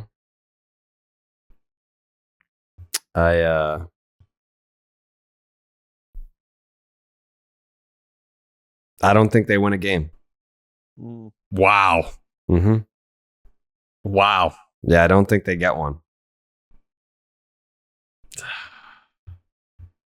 Don't blame you. Near do I. Mm-hmm. The Astros are that good. You're that bad. And I think ultimately between the distractions, the balloon being deflated, the injuries. I mean, those are key guys. Like, even just, you say whatever you want about the season that Trevor Story's having, but like, he's not a net negative. He's not in there. Look at the impact. Just look at the impact getting Christian Arroyo had. Mm-hmm. Just getting him back was a game changer for you. Christian Arroyo has been unbelievable the last couple of days. He's been on base 4 times today. Had a fucking triple yesterday. Stand-up triple. A couple walks, couple hits today, on base 4 times. I told you, I've been a big fan of Christian Arroyo since he got here.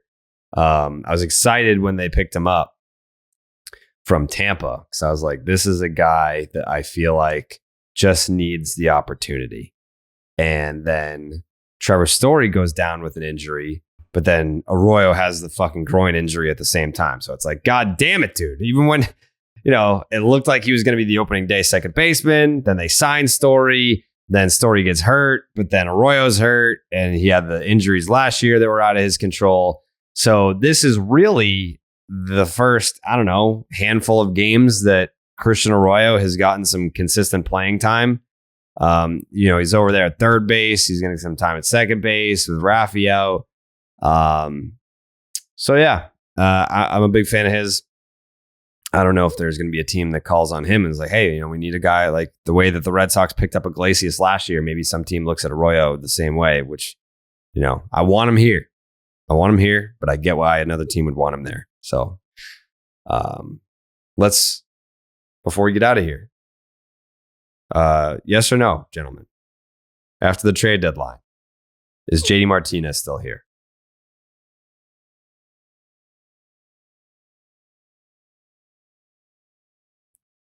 Who are you speaking to? Everybody? No. No. Don't think so. Nathan Eovaldi? I'm going to lean yes.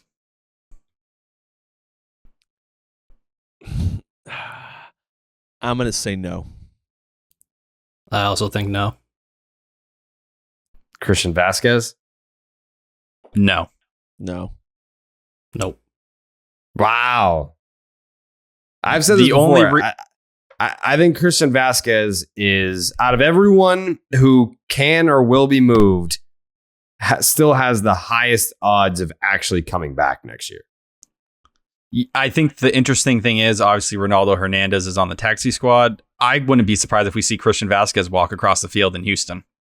Wow.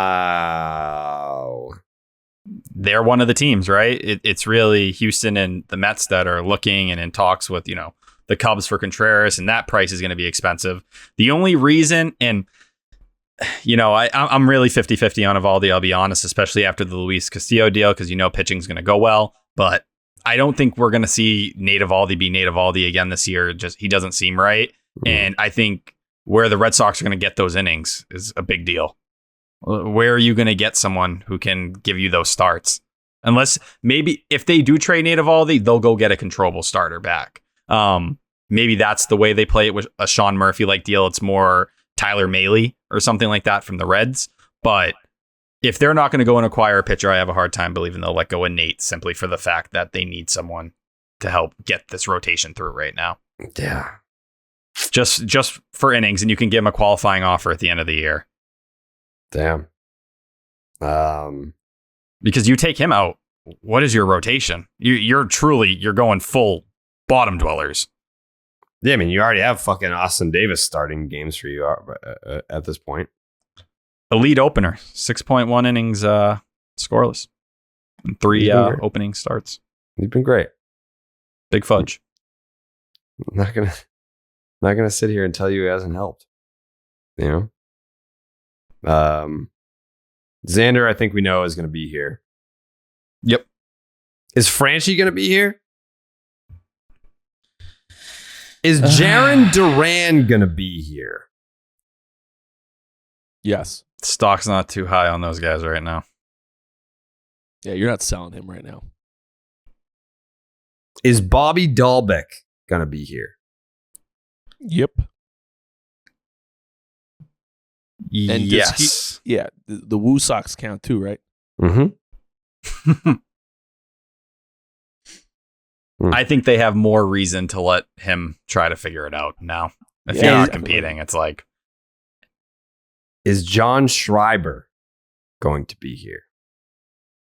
Yes. Mm-hmm.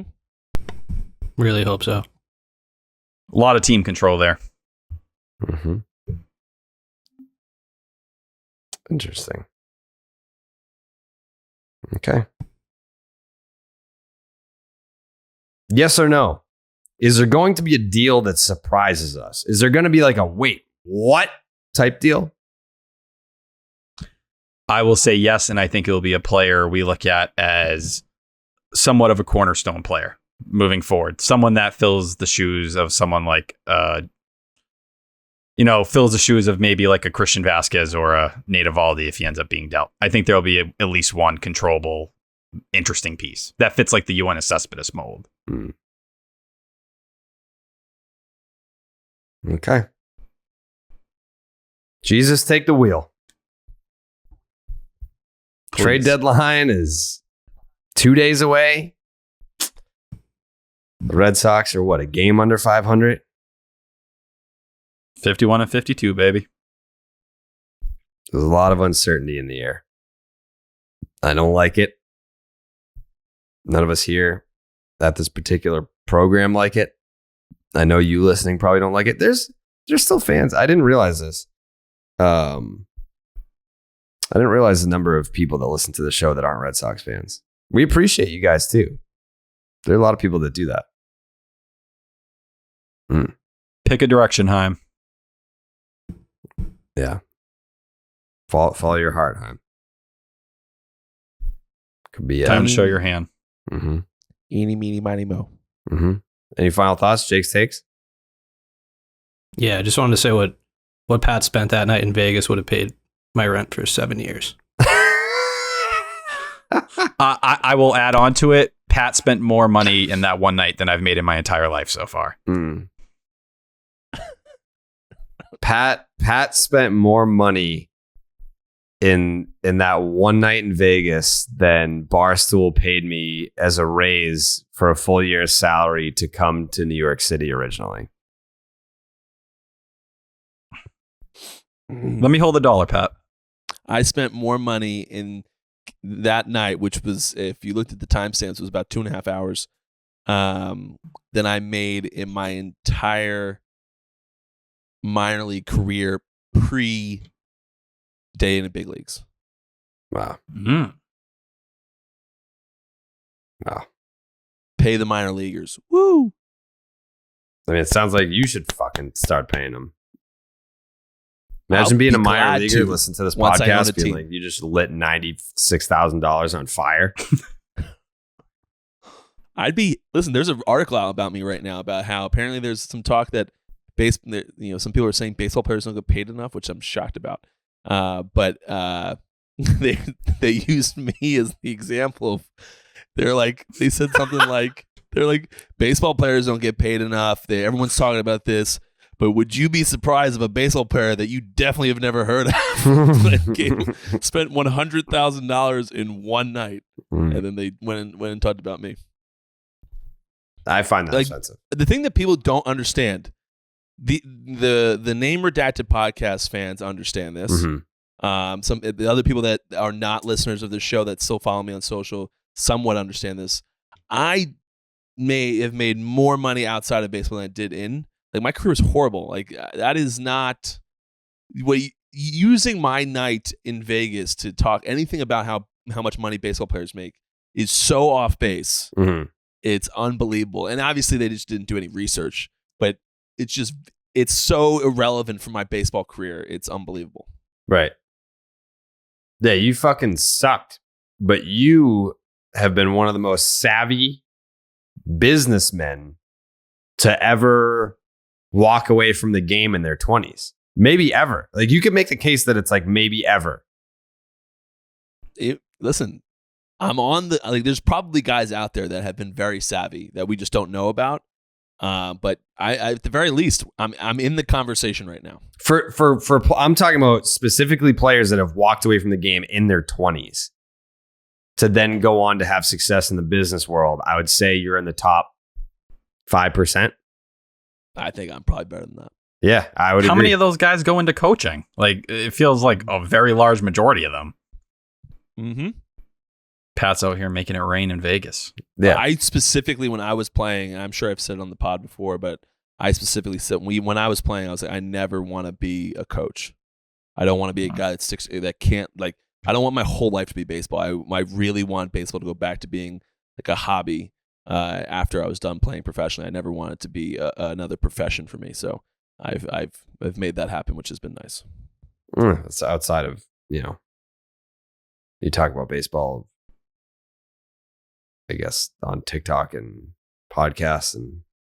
Yeah, but that's kind of like a hobby of mine. I know there's some money in it. Yeah, but it's like I don't live and breathe baseball. Like, I love sitting down and watching a Red Sox game, but like, I don't have to if I don't want to. Like, right. It's a relaxing, enjoyable experience for me.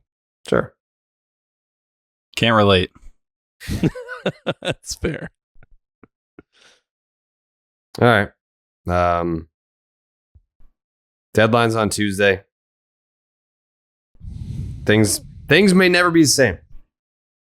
Probably if JD gets traded, like I'm gonna be emotional. I'm gonna be like JD changed a lot of things for my life. Like my friendship with JD was very impactful to the career trajectory that I've had. If I don't become friends with JD immediately, I mean, the whole backstory there was that he was a free agent. I've told this story before. He was a free agent, and Devlin was doing social media for Barstool back then. And I would be making these videos talking about the Red Sox need to sign JD Martinez. And then he responded to one of them. So then instead of talking about JD, I started talking to JD. And then he ended up, the day that it came out that he signed with the Red Sox, he followed me on Twitter and Instagram.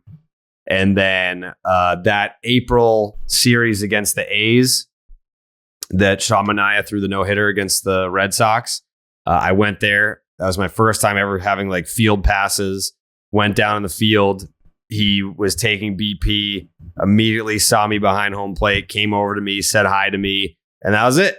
Then he was just my guy after that. And then he started hating hubs, and I was like, I hate hubs. And he's like, I like hitting homers. I was like, I like when you hit homers. And then we just became best friends. He's how I got into the World Series parade, because it was originally supposed to be an ad deal. And then people bitched and moaned. We got kicked out of the parade. And then we got brought back into the parade because JD brought us on his duck boat. And the rest is history. And I don't know if my career takes the same path that it does if not for JD being really fucking good.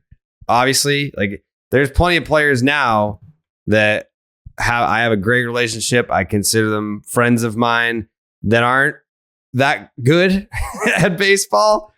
But shout out to Pat. But then there's guys like JD who are like, hey, I'm pretty sure he has the most doubles in the big leagues the last 2 seasons. He sucked in 2020, but I think since the start of last year, he leads the big leagues in doubles. And it's like a guy like that to be cool to you when he's not exactly the biggest media guy. But yeah, so I'll be sad. I'll be sad if this is the end of the JD era in Boston. That was his friendship was a very pivotal moment or turning point in my career.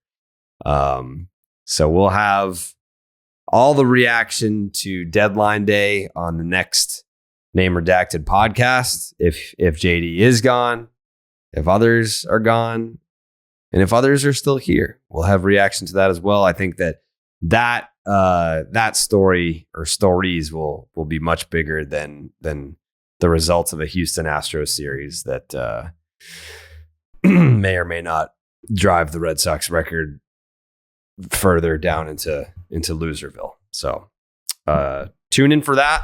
Pat, you gonna be here? I'll be here. Pat's gonna be here.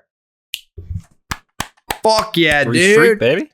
I think yeah. This might be my first. I think this might be my first ever 3 episodes in a row. I totally believe that. Yeah, and don't count me out for the 4th. Wow. I mean, you literally have nothing else to do, though. That's the thing. Well, I'm doing this, and then but I go home on Friday or Saturday. But I'm obviously not doing anything that weekend. So we have a show on Sunday, right? Or are we gonna do it on Monday for the off day? Sunday, I think, right? Yeah, Sunday's the last game of the series. We just haven't. The Red Sox are off on Monday, so I didn't know what we're doing. But regardless, I should be there either of the days. I'm wide open. John Heyman just I have tweeted no idea. on Vasquez, JD, Contreras, Robertson, the couple Mets prospects who are basically untouchable and everything else you want. Fuck you, John Heyman. All right. Well, I'll be on the fucking road, I guess. I don't know. Maybe.